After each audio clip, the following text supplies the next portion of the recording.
The land around Wethersfield Gap didn't just feel old. It felt tired and a little bit mean. In the autumn of 1847, the soil had a smell to it that most farmers in the Virginia territories couldn't quite name. It wasn't the sweet, deep scent of fresh earth ready for a winter sleep. Instead, it smelled like something had been left out in the rain too long and had started to sour. If you dug a hole more than a foot deep, the water that seeped into the bottom was black and oily. It reflected the grey sky like a bad mirror. The trees in the hollow didn't help the feeling much either. Up on the slopes of Barren Ridge and over toward the jagged peak they called the Knob, the oaks and hickories grew in strange, jagged shapes. Their limbs didn't reach for the light like normal trees in the lower valleys did. They twisted back toward the ground or curled around themselves as if they were trying to hide from the cold wind that always seemed to blow through the gap, even in the middle of July. Wethersfield Gap was a place that the maps simply forgot to include. It sat tucked away in a deep fold of the Appalachian Mountains, far from the growing towns like Abingdon. To get there, a person had to follow a series of narrow deer trails and rocky paths that seemed to vanish if you looked away for too long. The people who lived in the Gap liked it that way. They were a self-sufficient bunch who didn't care much for the laws of the outside world or the fancy talk of the people in the flatlands. They had their own ways of doing things, their own stories to tell, and their own problems to solve.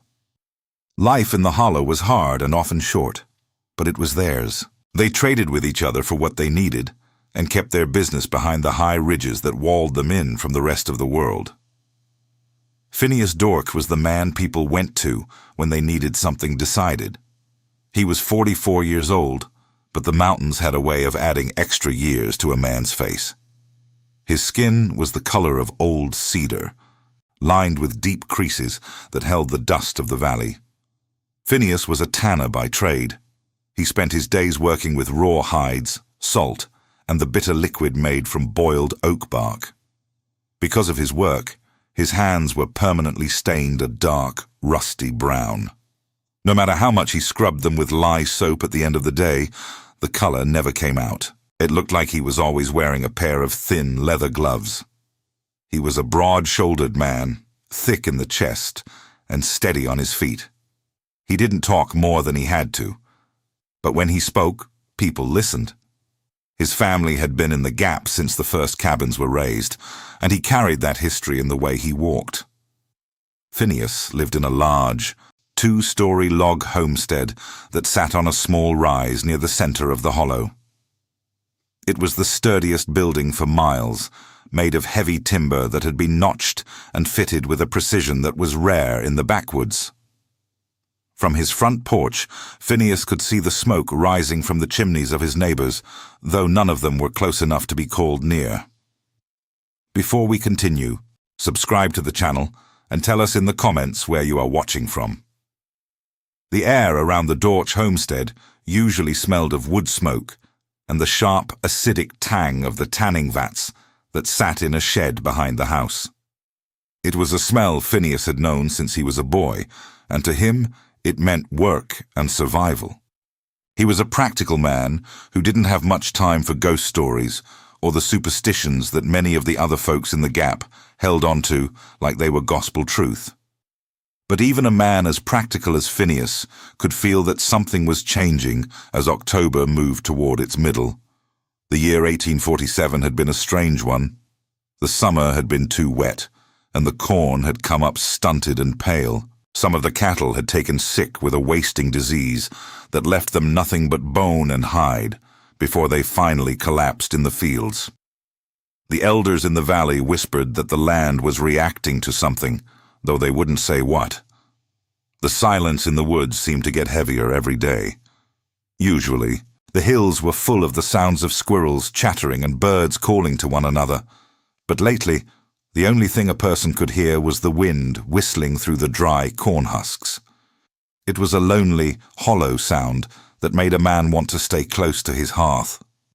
The Gap was a world of its own, separate from the western territories of Virginia that were busy with politics and progress. Out here, progress was measured by how much wood you had stacked for the winter, and whether your roof could hold up under a heavy snow. There was no church in the Gap, and no regular lawman ever bothered to climb the steep trails to see what the residents were up to. If there was a dispute over a property line or a debt, Phineas was usually the one to settle it. He had a way of looking at a problem from both sides and coming to a conclusion that everyone could live with. He wasn't a judge, but he was fair. And in a place like Wethersfield Gap, fairness was more important than any law written down in a book in Richmond. Phineas spent most of that Tuesday morning working on a batch of deer hides. The work was physical and messy. He had to scrape the hair and fat away from the skin using a dull knife, a process that took hours of leaning over a wooden beam. His back ached, and the sweat rolled down his face despite the chill in the air. As he worked, he thought about the upcoming winter. The signs weren't good. The woolly worms were thick and black, and the squirrels were burying their nuts deeper than usual. These were the things a man in the mountains paid attention to if he wanted to see the spring. He didn't have time to worry about the strange feeling in the air, but it sat in the back of his mind like a pebble in a boot. By noon, the fog hadn't lifted from the hollow. It stayed thick and white, clinging to the ground and hiding the bases of the trees. It made the world feel small, as if the Dortch homestead were the only place left on earth. Phineas went inside to eat a simple meal of cold ham and bread that his wife, Doratha, had left out for him. Doratha was a quiet woman, as stoic and hard-working as her husband. She was busy in the kitchen, her hands moving with a practiced rhythm as she prepared jars for the last of the garden's harvest.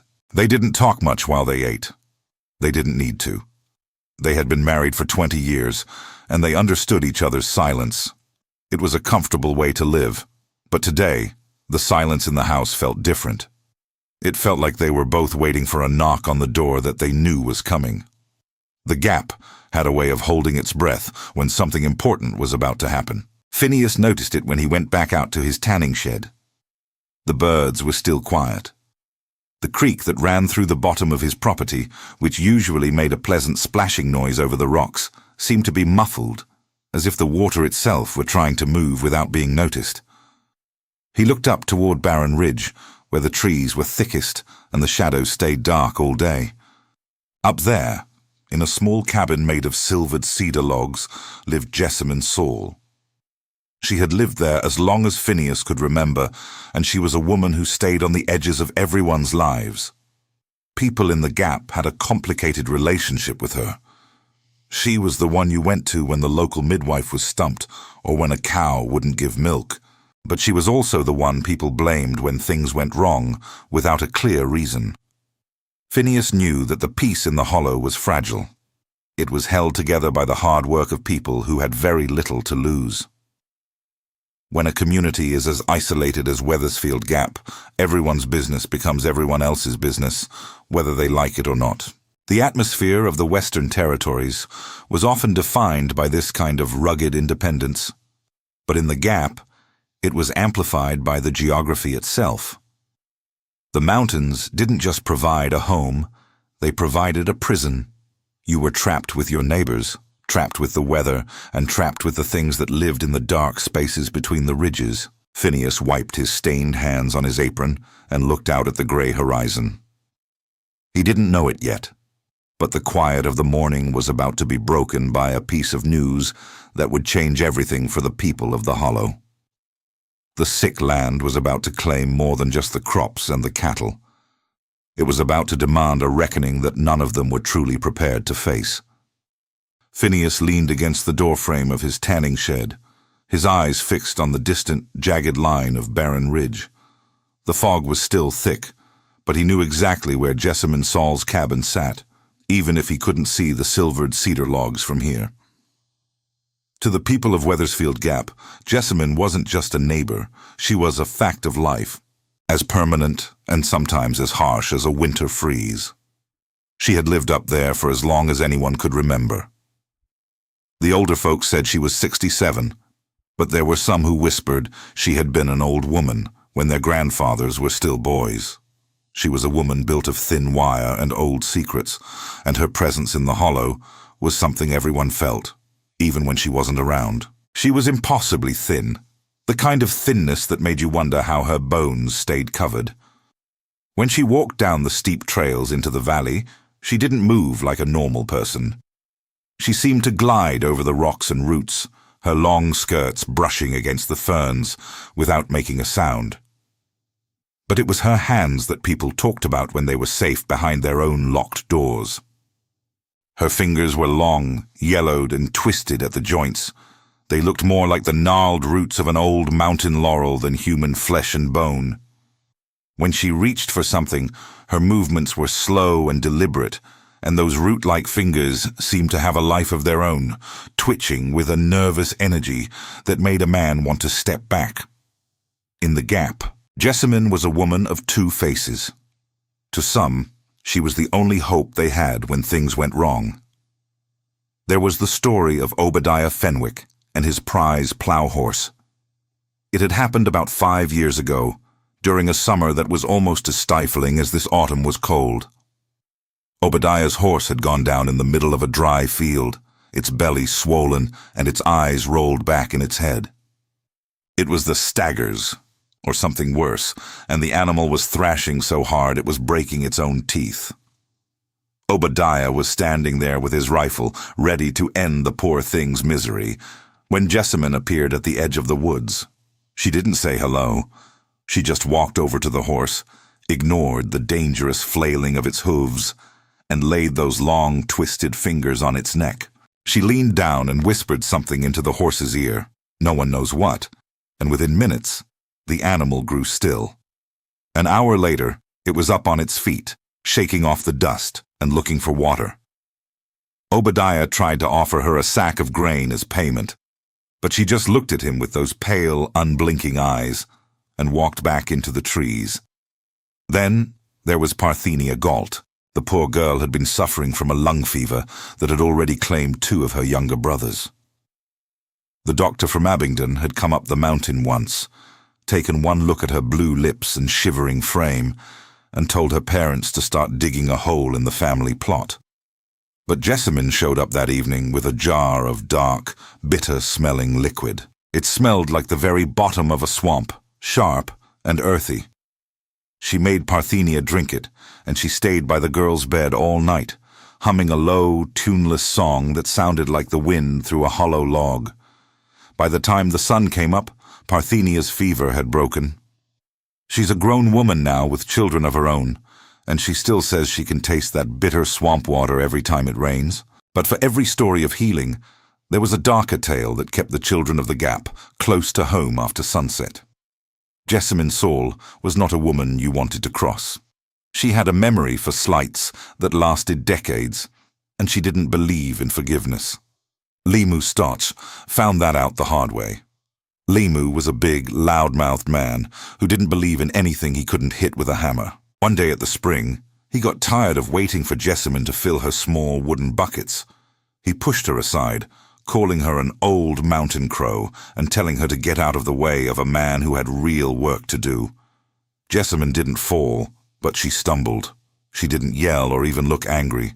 She just watched Lemieux fill his buckets, her root-like fingers twitching against her apron. The very next morning, Lemieux went out to his tobacco field. He had the finest crop in the valley, almost ready for harvest. But as he looked out over the rows, his heart sank. Every single plant had turned black and slimy. It looked as if a rot had started at the very center of each leaf and spread outward in a single night. The smell was so foul it made his eyes water. He lost everything that year, and he eventually moved away, claiming the land in the Gap had turned sour. The rest of the neighbors knew better. The land wasn't sour. Lemieux had just been foolish enough to push the wrong woman. Then there was Phesus Yarrow, the man who ran the small sawmill down by the creek. Phesus was a prideful man who bragged that he feared neither God nor devil. When Jessamine walked past his mill one afternoon and told him the big circular saw was hungry and he should shut it down for the day, Phesus just laughed at her. He told her to go back to her cabin and talk to the squirrels. Not 20 minutes later, a knot in a pine log caused the wood to kick back. Theseus's hand slipped, and before he could even scream, the blade had taken his left arm off at the elbow. The men who were there said that as they were tying a tourniquet around his stump, they saw Jessamine standing on the ridge above the mill, just watching. She didn't look happy, and she didn't look sad. She just looked like she was observing the weather. Because of things like that, the community of Wethersfield Gap had developed a very specific way of dealing with Jessamine. It wasn't quite worship, and it wasn't quite hatred. It was a system of cause and consequence. You left her alone, and you hoped she left you alone. If she needed something, you gave it to her. If she offered help, you took it and didn't ask questions. She wasn't like the witches in the old stories that came over from the big cities, women in pointed hats with black cats. Jessamine was something older and more grounded. She felt like a part of the mountain itself, like the cold stone and the deep mud. She was part of the ancient, heavy nature of the Western Territories, where the world still felt wild and untamed. Phineas knew that the fear people had for her was real, but it was also practical. In a place where a bad harvest meant starvation and a simple infection could mean death, you didn't take chances with the supernatural. You treated it with the same respect you gave a timber rattlesnake. You knew it was there, you knew it was dangerous, and you gave it plenty of room to move.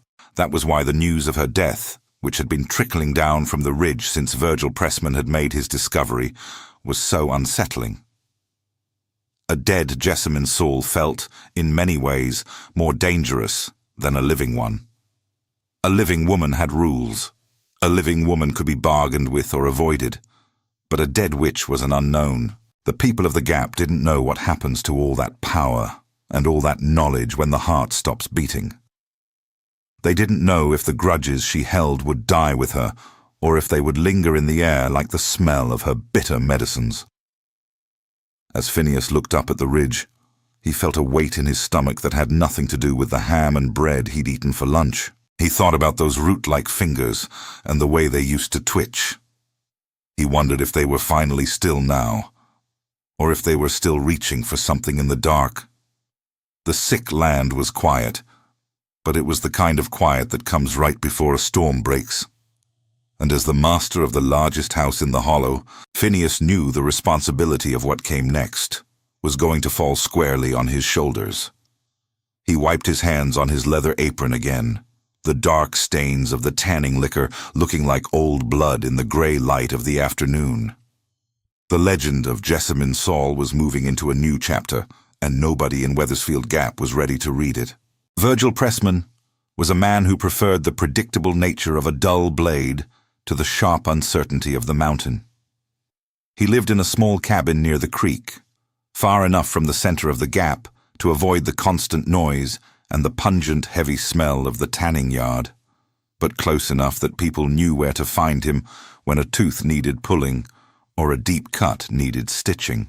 He was a barber surgeon by trade, though in the Appalachian wilderness of 1847, those titles were mostly for show and rarely brought much respect. He had a leather bag filled with iron tools and a few glass bottles of tincture, and that was usually enough to get him through the week.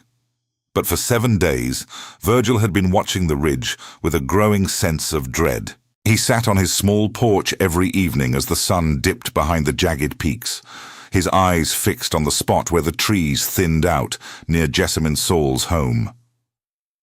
Usually there was a steady thread of blue smoke rising from her chimney, a sign that the old woman was boiling her bitter herbs or cooking her meager meals. But the smoke had vanished a week ago, leaving the ridge looking cold and abandoned.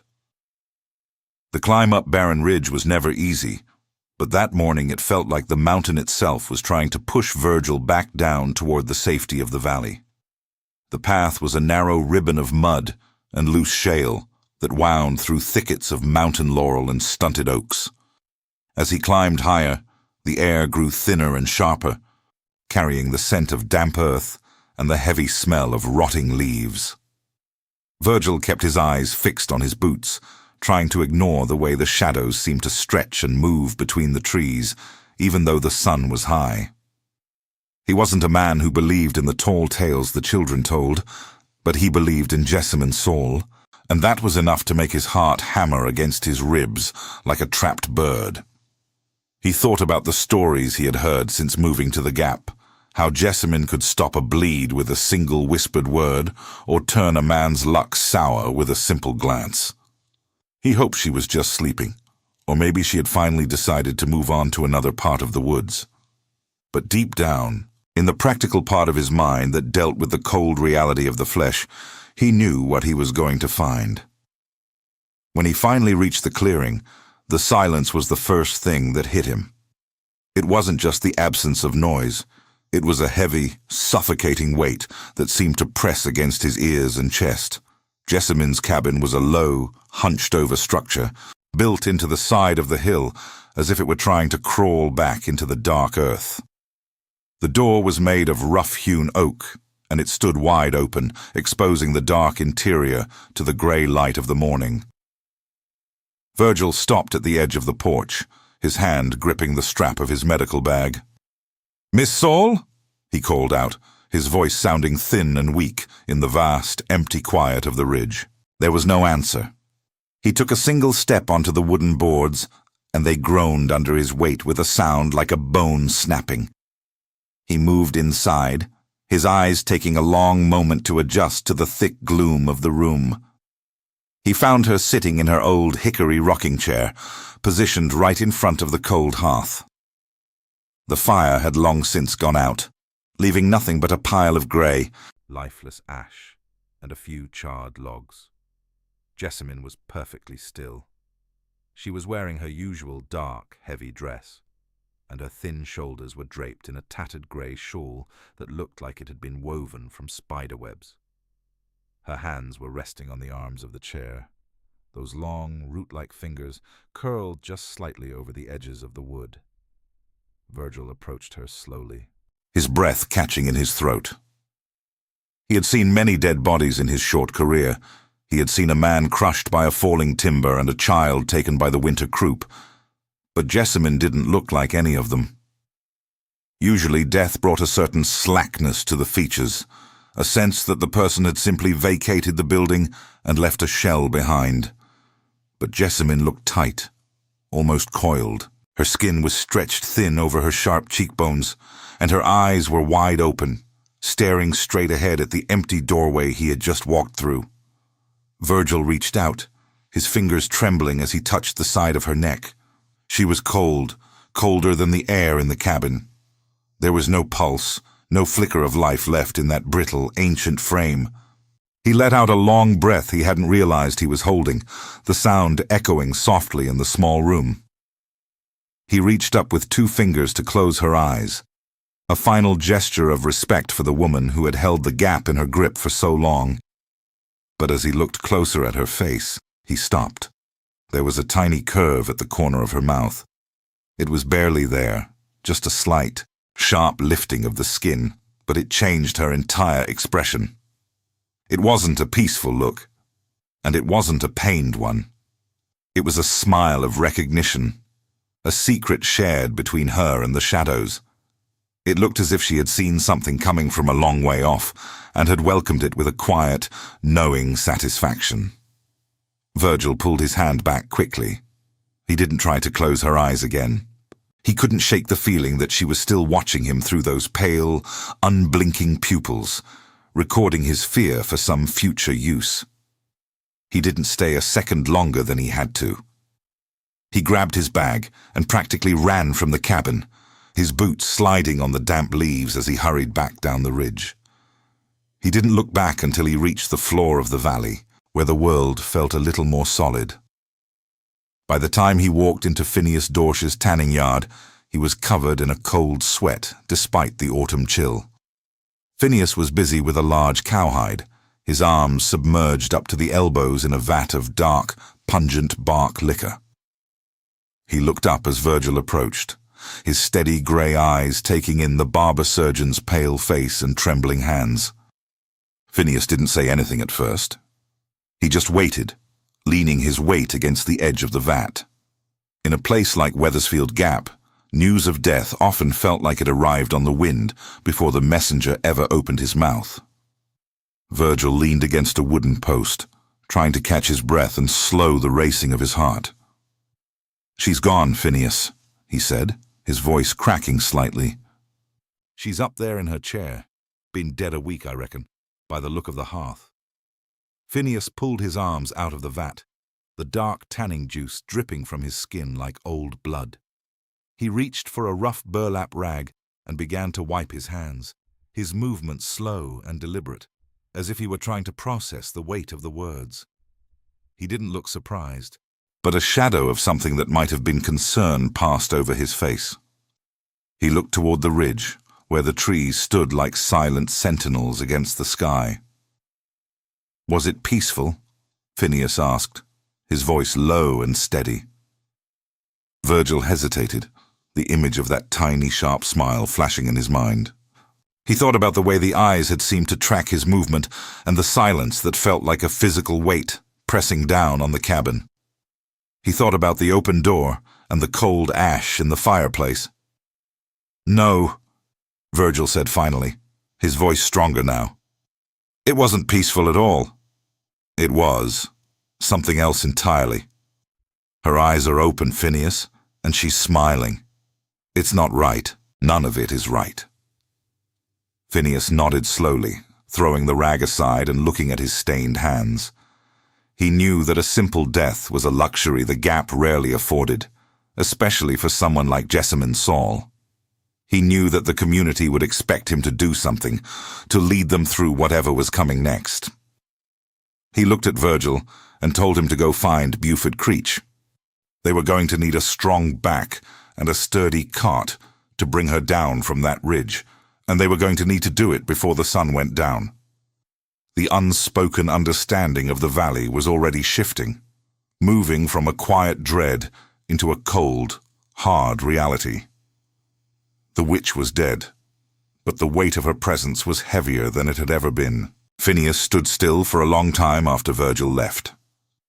The tanning yard was quiet, except for the sound of the creek bubbling nearby and the occasional heavy thud of a piece of leather being moved by the wind. He looked down at his hands. They were stained dark, almost the color of the earth after a heavy rain. He wiped them one more time on his leather apron, but the stain never really came off. It was part of him now, just like his role in this valley was part of him. He knew what he had to do. He couldn't just leave Jessamine Saul up there on the ridge to rot. If he did, the people in the Gap would never forgive him. They were a superstitious lot, even if they didn't like to admit it. They believed in things that didn't have names, things that lived in the dark spaces between the trees. If they didn't bring Jessamine down and give her a proper send-off, every bad thing that happened for the next 20 years would be blamed on that choice. A sick cow, a broken leg, a dry well, it would all be because Phineas Dork was too lazy or too scared to bring the witch home.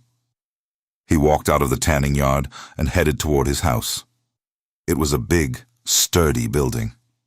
His father had put it up 40 years ago, using the best timber he could find. The logs were thick and squared off, notched together so tight you couldn't slide a knife blade between them. It was a house meant to keep the mountain out. But today, Phineas knew he was going to invite the mountain in.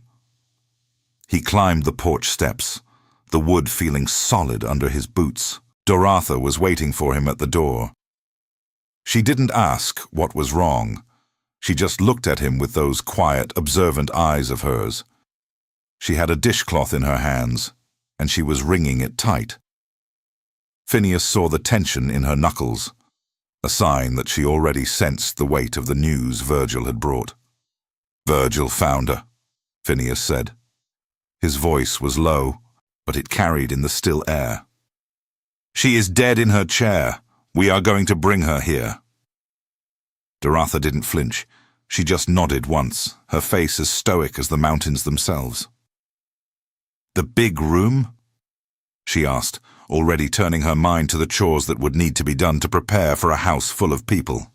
"The big room," Phineas confirmed. "Clear out the chairs and the small table. We will need the space." Buford is going up with the cart to get her. They should be back before the light fails. Doratha turned and went inside without another word.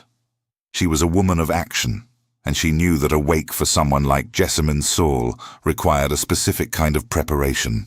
It wasn't about flowers or pretty words. It was about creating a space where the living and the dead could sit together for one night, without the world falling apart.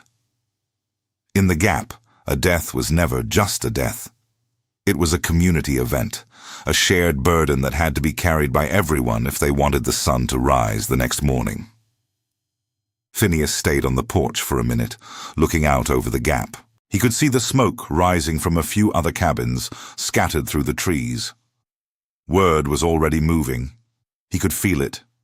It was like a ripple in a pond after you throw a stone. He saw Obadiah Fenwick out by his barn, stopping his work to look up toward the ridge. Further down, he saw the Galt place, where Parthenia would be hearing the news from someone passing by. Everyone in the Gap owed Jessamine something, or they feared she owed them something. That was the way it worked.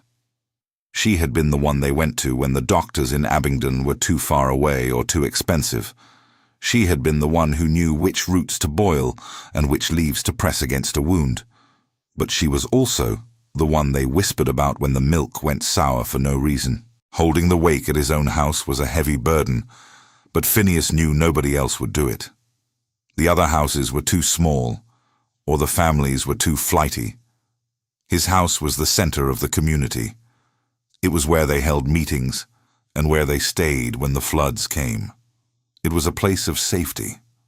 By bringing Jessamine here, he was trying to put a cage around the fear.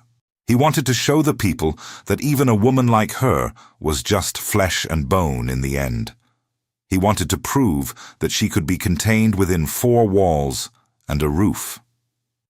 Inside, he helped Doratha move the heavy oak table to the center of the main room. They dragged the benches against the walls. The room felt different already. Usually, it was a place of warmth, with the smell of cooking and the sound of his boots on the floor. Now, it felt expectant. The shadows in the corners seemed a little deeper than they should be for a mid-afternoon. Phineas went to the hearth and started a fire, not because it was cold, but because the room needed the light. He watched the flames catch the dry kindling, the orange glow reflecting off the polished wood of the walls. He needed the fire to push back the gloom that seemed to be leaking down from the ridge. He thought about Buford Creech. Buford was a strong man, maybe the strongest in the Gap. He could lift a 100-pound sack of grain like it was a feather. But Buford was quiet, and he had a way of seeing things that other people missed. Phineas hoped Buford wouldn't run into any trouble on the ridge. He thought about what Virgil had said, about the eyes being open and that strange smile. Phineas tried to shake the image from his mind. He told himself it was just the way the muscles set after death. He had seen it in animals plenty of times.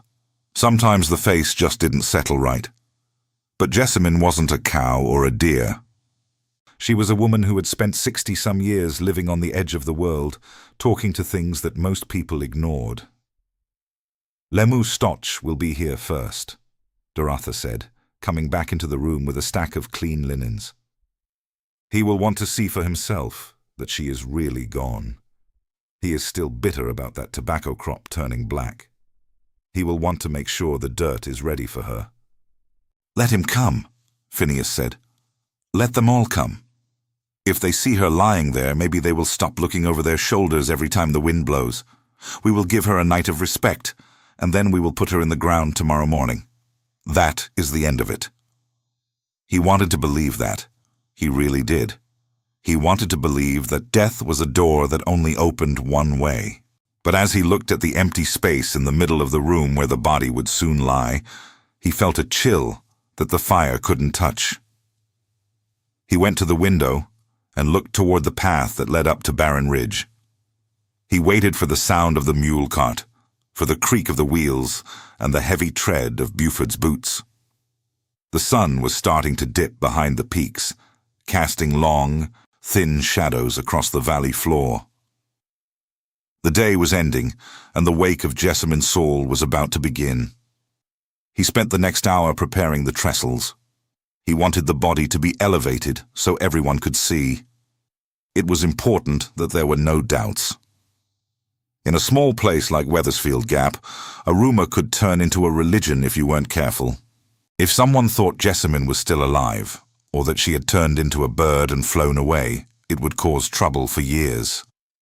He worked with his tools, the familiar rasp of the saw and the strike of the hammer, providing a small comfort. These were things he understood: wood, iron, sweat. They were the building blocks of a life that made sense. As he worked, he thought about the stories he had heard as a boy. Stories about the people who lived in these mountains before the settlers came, and the stories the settlers brought with them from across the sea. They all had one thing in common: the belief that the dead didn't always go quietly. There were ways to make sure they stayed put. Some people buried their dead face down so they would dig deeper into the earth if they tried to wake up.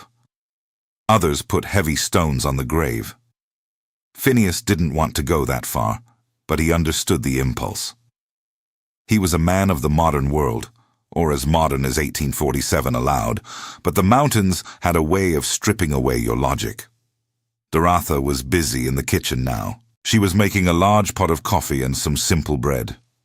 It wasn't a celebration, but you couldn't have a house full of people without offering them something.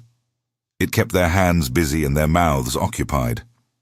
If they were eating and drinking, they were less likely to start whispering about curses and hexes. She moved with a silent efficiency that Phineas had always admired. They had been married for 20 years, and in that time they had faced droughts, winters that killed the livestock, and the loss of their first child to the fever. They were a team.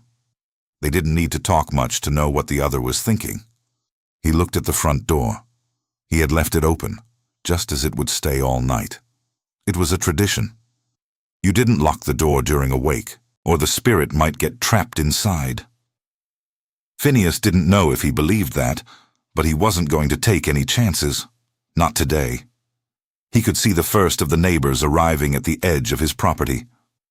It was the Yarrow family. Thesis Yarrow was walking with a heavy limp, the result of that sawmill accident people said Jessamine had caused. His wife and 2 grown sons were with him. They were walking slowly, their heads bowed. They weren't coming to mourn Jessamine. They were coming to witness her end. They were coming to make sure the woman who had cast a shadow over their lives was finally, truly gone. Phineas walked back into the main room. The fire was roaring now, throwing long shadows against the walls. The smell of the wood smoke mixed with the faint, lingering scent of the tanning yard and the fresh bread from the kitchen. It was a domestic smell, a safe smell. He hoped it would be enough. He stood by the trestles and waited. He could hear the cart drawing closer now. The sound of the wheels on the gravel was like a countdown. Each rotation brought the witch closer to his hearth. Each step the mule took was a step toward a night that would be remembered in the gap for generations. He felt a sudden, sharp urge to close the door and bolt it. He wanted to tell Buford to turn the cart around and take her back to the ridge. He wanted to stay in his house with his wife and pretend that the world was a simple place where people lived and died and stayed in their graves. But he knew he couldn't. He was Phineas Dorch. He was the man the Gap relied on. He took a deep breath, smoothing his apron and straightening his back. He would hold this wake. He would face whatever was under that canvas. He would be the anchor for the valley, even if the storm that was coming was one that no anchor could hold. The cart finally stopped right at the porch. The silence that followed was absolute. Even the mule seemed to be holding its breath. Buford climbed down from the seat, his movements stiff. He didn't look at Phineas. He just pointed a thumb toward the back of the cart. "She is heavy," Buford said, his voice a rough whisper. "Heavier than she has any right to be." Phineas nodded, stepping out onto the porch. "We will carry her in together. Call Virgil over. We need 3 of us to do this right." They stood there for a second, 3 men in the fading light, looking at the shape in the cart. The shadow of barren ridge was stretching over them now, cold and long. The transition from dread to obligation was complete. The work of the night was beginning. Phineas reached out and grabbed the end of the stretcher they had prepared. He felt the weight immediately. It wasn't just physical weight.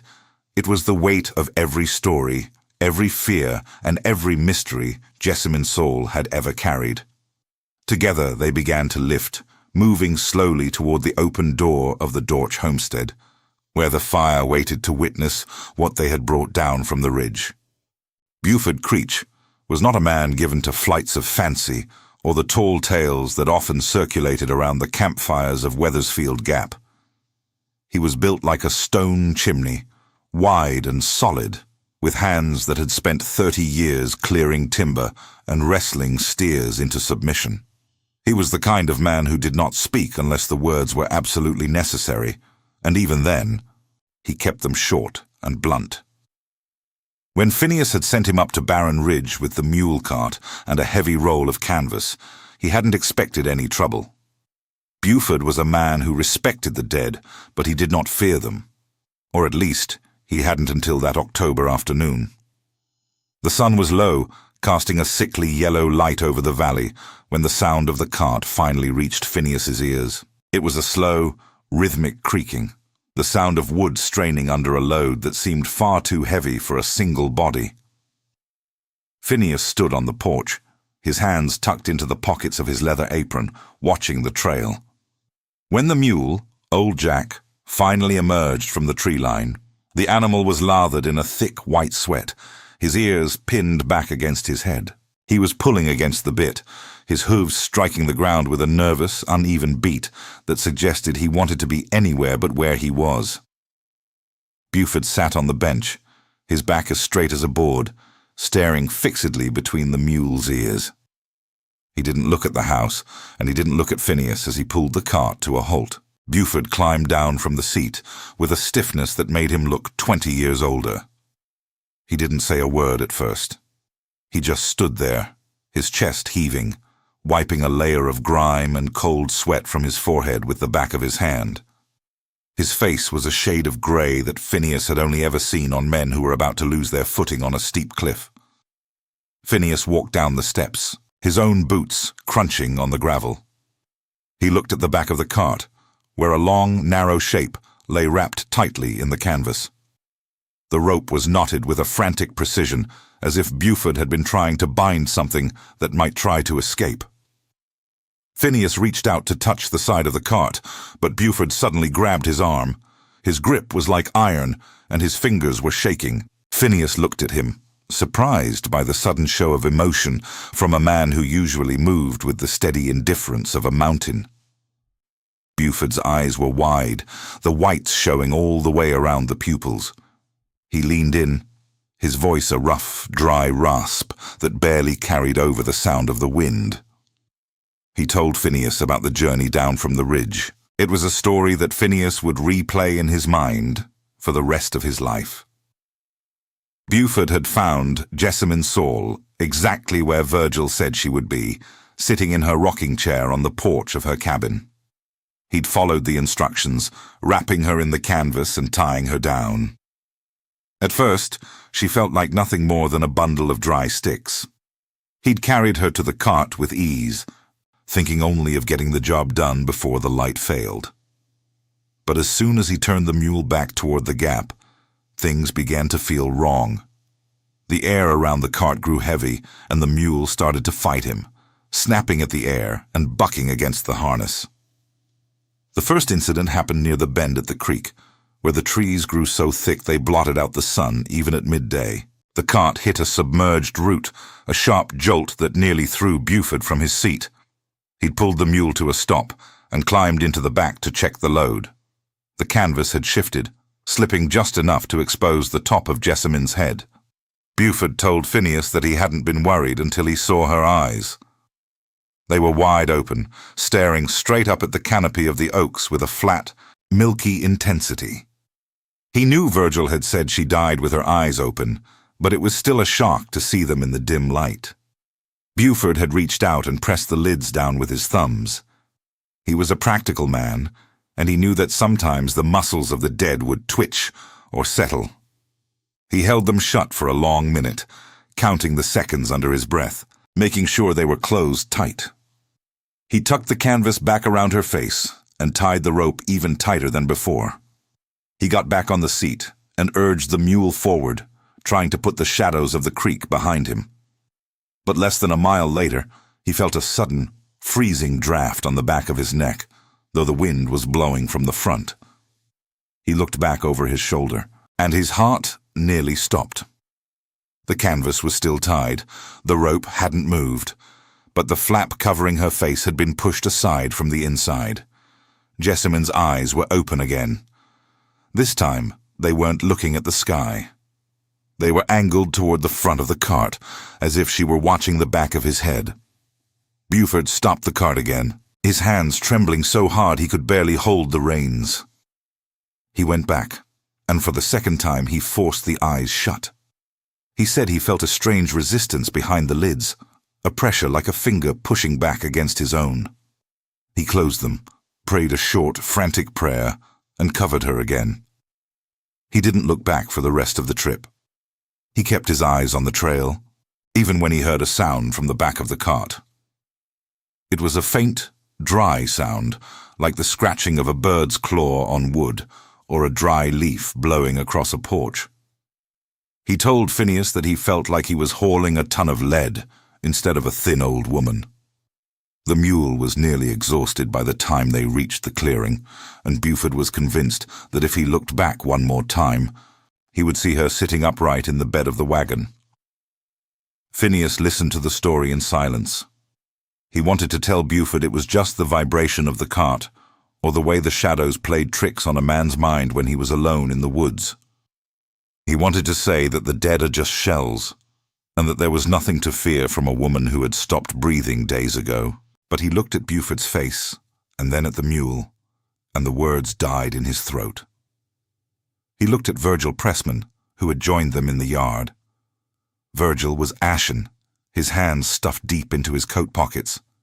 He didn't offer any medical explanations. He just nodded slowly, as if Buford's story confirmed something he had already suspected. "We need to get her inside," Phineas said, his voice sounding hollow to his own ears. "We can't leave her out here in the yard. People are already starting to arrive." The three men moved to the back of the cart. Phineas took the head of the stretcher, Buford took the feet, and Virgil stood in the middle to help balance the weight. As they lifted, Phineas let out a grunt of surprise. Buford hadn't been exaggerating. The body was unnaturally heavy. It felt as if Jessamine Saul were anchoring herself to the wooden floor of the cart, resisting the move to the house. They moved slowly, their boots dragging in the dirt, the effort making the muscles in Phineas's arms scream with tension. Every step toward the porch felt like a battle against an invisible force. They carried her through the front door, which Dorotha held open. She didn't say anything as they passed, but she pulled her shawl tighter around her shoulders. The room was warm from the fire, but as they brought the body in, the temperature seemed to drop. The flickering light from the hearth cast long, dancing shadows across the walls, making the furniture look like crouching animals. They set the stretcher down on the long pine table in the center of the room. The sound of the wood hitting wood was loud and final, echoing in the quiet house like a hammer blow. Phineas stood there for a moment, his chest heaving, his hands still stained with the dark marks of the tanning yard. He looked at the canvas-wrapped shape on his table. Outside, the wind was picking up, rattling the shutters and whistling through the gaps in the log walls. He could hear the sound of horses and wagons in the distance. The people of Wethersfield Gap were coming. They were coming to see the woman who had been a ghost in their lives for so long. Phineas looked at Buford, who was still staring at the canvas with a look of pure, unadulterated dread. He knew then that the night was going to be much longer than he had anticipated, and that the simple act of holding awake was not going to be enough to quiet the mountain or the woman lying on his table. He had to be the leader. He had to be the one who didn't flinch. But as he reached out to untie the first knot in the rope, his own fingers were not as steady as he wanted them to be. Phineas started with the knot at the head of the stretcher. The rope was wet from the mist on the ridge, and the hemp fought his fingers, feeling rough and stubborn. He could feel the eyes of Virgil and Buford on him, heavy with a silent expectation. They were waiting for him to see what they had already seen, to confirm that the world had turned tilted and strange. When the canvas finally fell away, Jessamine Saul didn't look like a monster. She looked like a heap of old clothes and brittle bone, but the weight remained. The pine table beneath her groaned as they settled her, a deep, protesting sound Phineas had never heard it make before, even when it was piled high with harvest squash and heavy tubs of salted pork. It was as if the gravity around her had doubled, pinning her to the wood. Doratha came in from the kitchen carrying a porcelain basin. The water inside was steaming, sending little curls of white vapor into the chilly air of the central room. She didn't ask if they were ready to begin. She just set the basin down on the edge of the table and began to roll up her sleeves. Her arms were strong, possessing the kind of functional strength that comes from years of kneading heavy dough and hauling buckets of water from the well. She looked at Phineas, then at the grey, still form of Jessamine. She didn't flinch, and she didn't turn away. "Buford, go get more wood for the fire," she said. Her voice was flat and steady, carrying no room for argument or hesitation. "Virgil, there's a fresh jug of cider in the lean-to. Go get it and bring it in. We're going to need it before the hour is out." She was clearing the room, and the two men were visibly glad for the excuse to leave the presence of the table. Phineas stayed, though. He felt he owed it to the house, or maybe he just felt he couldn't leave his wife alone with the weight of the ridge sitting in their kitchen. He watched as Doratha dipped a grey cloth into the warm water and wrung it out with a sharp twist of her wrists. She started with the face. She began wiping away the grime of the ridge, the bits of dried leaf, and the crust of mountain mud that had clung to Jessamine's skin like a second layer of clothing. The skin itself was strange. Phineas spent his days working with hides, cow, deer, and the occasional bear brought in by hunters. He knew the way skin felt when the life left it, how it became slack and then stiff. But Jessamine's skin felt like something else entirely. It was thin as parchment, but felt as tough and unyielding as cured leather that had been left in the sun too long. As the dirt came away under Doratha's cloth, the old woman's face emerged like a map of the mountains themselves, full of deep gullies and sharp, protruding ridges of bone. Doratha moved with a quiet, practiced efficiency. She washed the neck and the small, translucent ears, then moved her attention to the hands. Jessamine's fingers were as long as Phineas had remembered, but seeing them still was a different matter. They were gnarled and twisted like the roots of a mountain laurel. Doratha had to work the cloth carefully between each joint. There was black soil packed deep under the nails, a dark, rich earth that looked as if the old woman had been digging in the floor of her cabin before she finally sat down to die. "She won't stay closed, Phineas," Doratha said softly. She wasn't looking at him. She was looking down at Jessamine's eyes. Phineas stepped closer to the table, his boots thudding softly on the floorboards. He saw exactly what Virgil and Buford had been talking about. The lids were pulled back, showing the cloudy, pale blue of her irises. They didn't look like the glazed eyes of a dead person. They looked like they were waiting, fixed on a point in the room that no one else could see. Doratha reached out and pressed the lids down with her thumbs. She held them there for a long time, her lips moving in what might have been a silent prayer, or perhaps just a rhythmic count to keep her nerves steady. When she finally took her hand away, the lids stayed shut for a heartbeat. Then slowly, like a window shade being pulled up by a slow-moving ghost, they slid back to their original position. "Get the coins, Phineas," Doratha said, her voice dropping an octave. Phineas went to the small wooden box he kept on the mantel. Inside were a few silver bits he'd saved from a recent sale of boot leather down in Abingdon. He picked out 2 of them, the largest he had. They were heavy and bitingly cold in his palm. He walked back to the table and handed the silver to his wife. Doratha took the coins and placed one over each eye. The weight of the metal seemed to do what her fingers could not. The eyes stayed shut, the silver reflecting the orange glow of the hearth fire.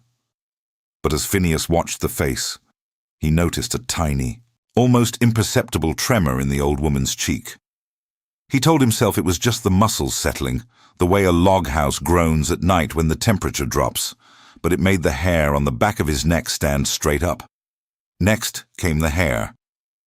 Doratha took a bone comb from her apron pocket. Jessamine's hair was a wild, tangled mess of silver and white that looked like it hadn't seen a brush in a decade. Doratha started at the ends, working her way up toward the scalp. The sound of the comb through the dry, brittle hair was like the rustling of dead corn husks in a November windstorm. It was a lonely, scratching sound that seemed to fill the room, louder than it had any right to be. Phineas helped her turn the body so she could braid the hair. As he gripped Jessamine's shoulders to lift her slightly, he felt a jolt of cold that went right through his thick, calloused skin. It wasn't just the expected cold of a corpse. It was a deep, biting chill that felt like it had been pulled from the bottom of a frozen well. He didn't say a word. He didn't want to break the silence or spook Doratha, though he doubted much could rattle her at this point. They eventually got the hair into a single, thick braid that lay over her shoulder like a white snake. Doratha then reached for the hands. She tried to cross them over the chest in the traditional manner of the dead, but the arms were unnaturally stiff. They didn't want to move, resisting the change in position. Phineas had to put his full weight into it, carefully forcing the elbows to bend. He felt the bones creak and pop under the skin.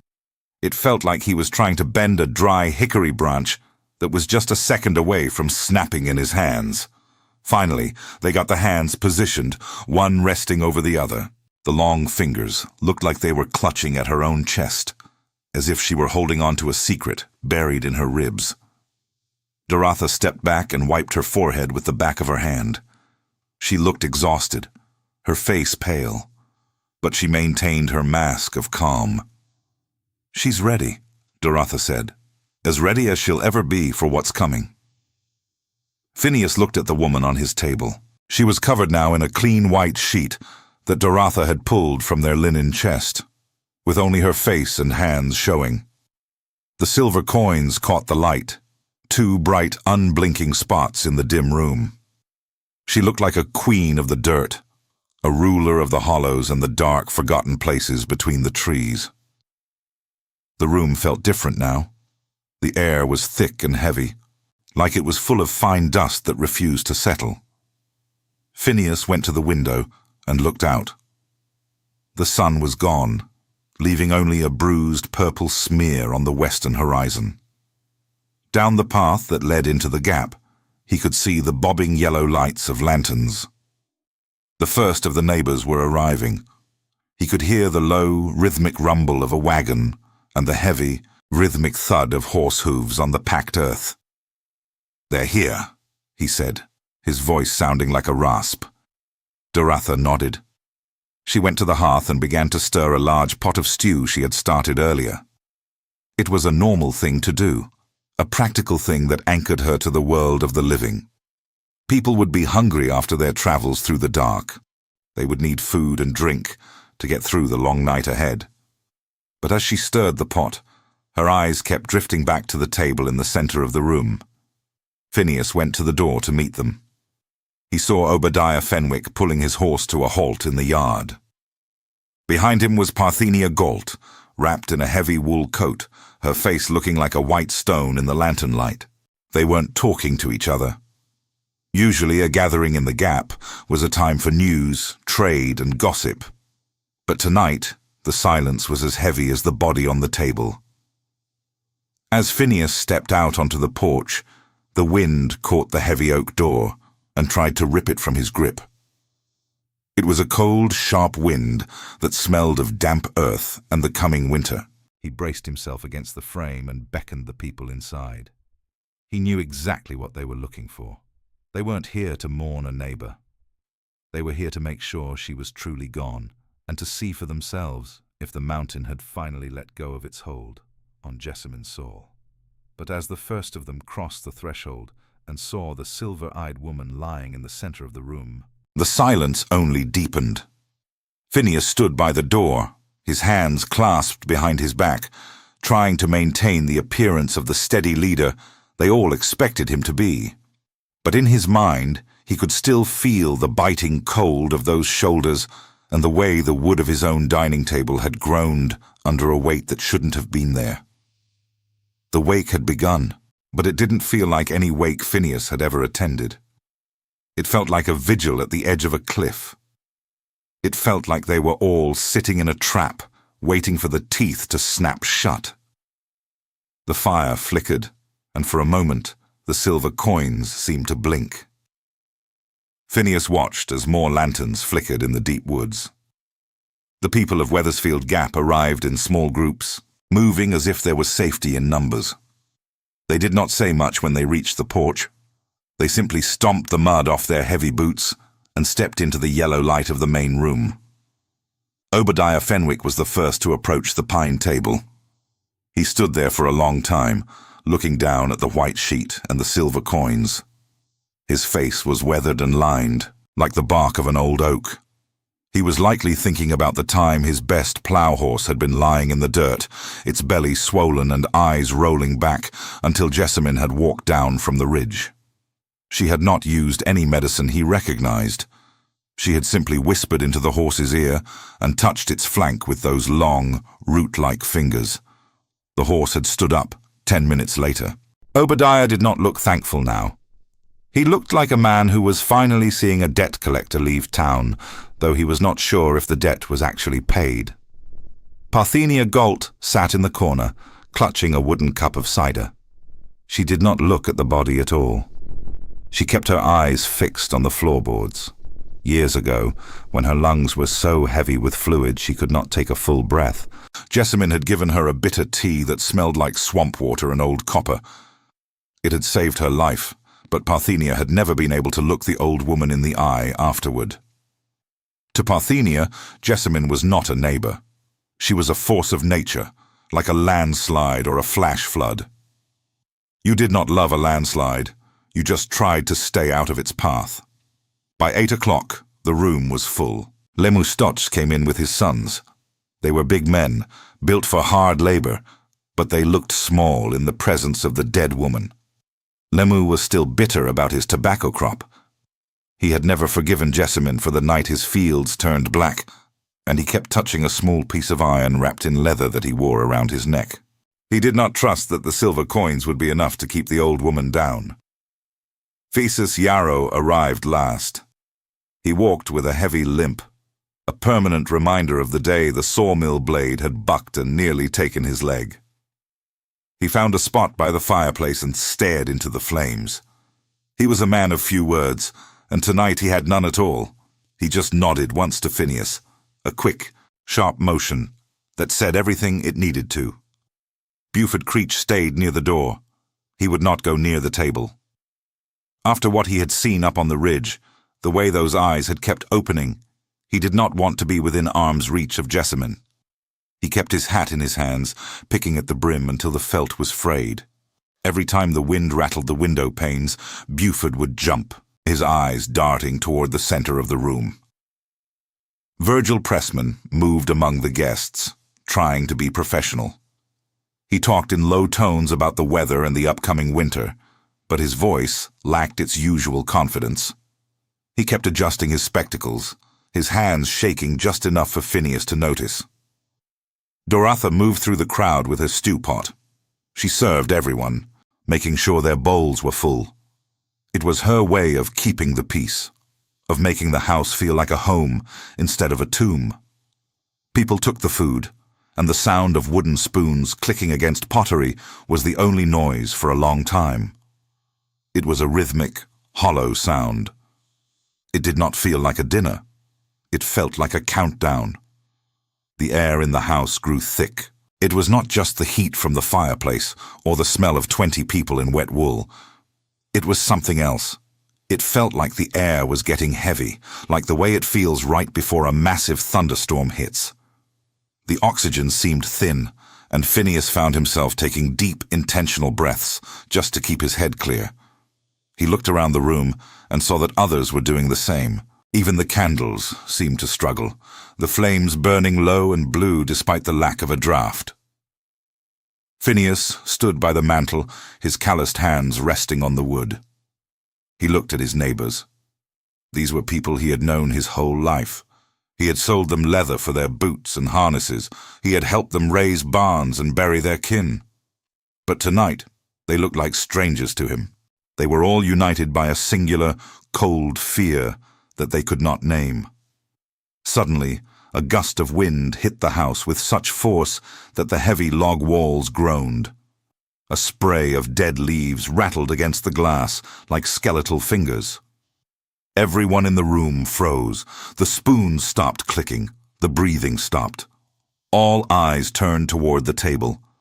The silver coins on Jessamine's eyes glinted in the dim light. For a second, Phineas thought he saw one of them tilt. He blinked, telling himself it was just the flicker of the fire. But then he saw it again. The coin on the left eye did not just tilt. It slid a fraction of an inch to the side. A low moan came from the back of the room. It was Buford.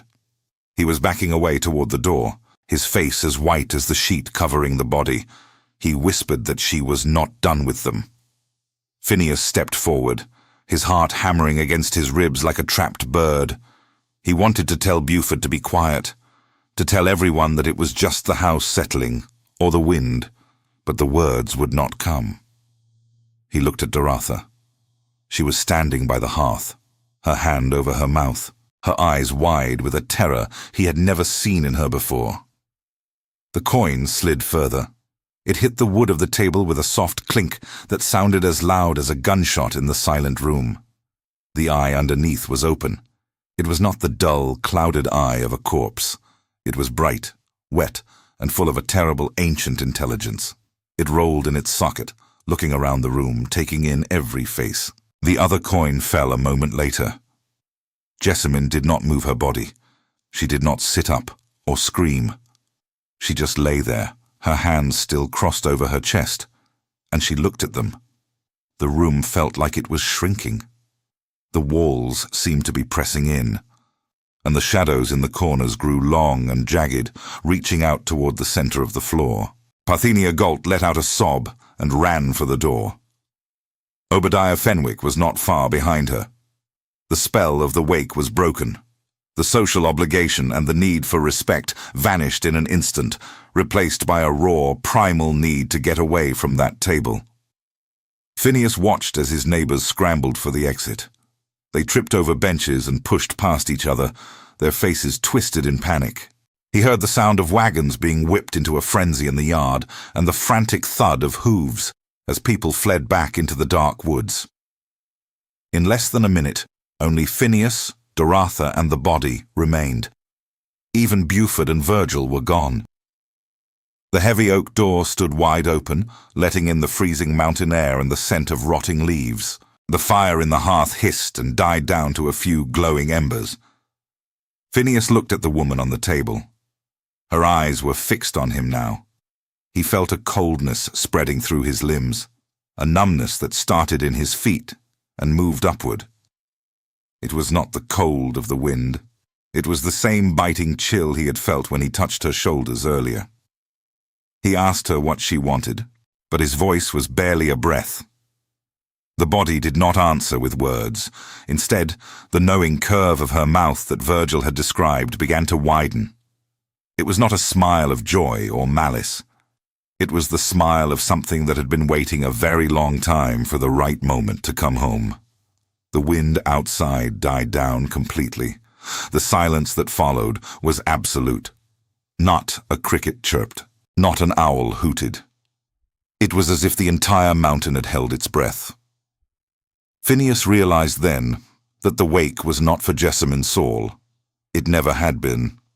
The people of Wethersfield Gap had not brought her down from the ridge to bury her. They had brought the ridge down into the gap. They had invited the old dark things of the mountains into their homes, thinking they could manage them with silver coins and tradition. He looked at Doratha. She was still standing by the hearth, but she was not looking at him anymore. She was looking past him, out the open door into the darkness, where the lanterns of their neighbors were disappearing. She said that it was starting, her voice flat and empty of emotion. He turned back to the table. Jessamine's eyes were still open, but they were no longer looking at him. They were looking up at the ceiling, as if they could see through the wood and the stone to the stars above. Her long, root-like fingers began to twitch against the white sheet. Phineas Dorch, the steady leader of the gap, the man with the stained hands and the practical mind, knew there was no use in running. The mountain had come for them all. He sat down in his chair by the fire and watched as the last of the embers turned to ash. Lemuel Stotts and his sons would be miles away by now, but Phineas knew the distance would not matter. The charm around Lemuel's neck was just a piece of cold iron, and it would not save him from the things that walked in the dark. Phesus Yarrow would be hiding in his cabin, but the sawmill blade of the mountain was long and sharp. Phineas reached out and grabbed the iron handle of the front door. He pulled it shut, and the click of the latch sounded final. He turned back to the room. Doratha was still there, a shadow among shadows. She was a woman of the mountains too, and perhaps she had always known this day would come. The fire was a red eye in the darkness. Phineas walked back to his chair. He did not look at the table again. He did not need to. He could feel the weight of Jessamine's gaze on the back of his neck. He sat down and closed his eyes, listening to the mountain breathe against the walls of his house. The night was long, and the sun was a long way off, but he knew that even when the light came, the world they knew in Wethersfield Gap would never be the same again. The witch was dead, but the wake had only just begun. The soil of the gap would remain rotten, the trees would continue to grow crooked, and the silence of the hollow would now be filled with something that had finally found its way inside.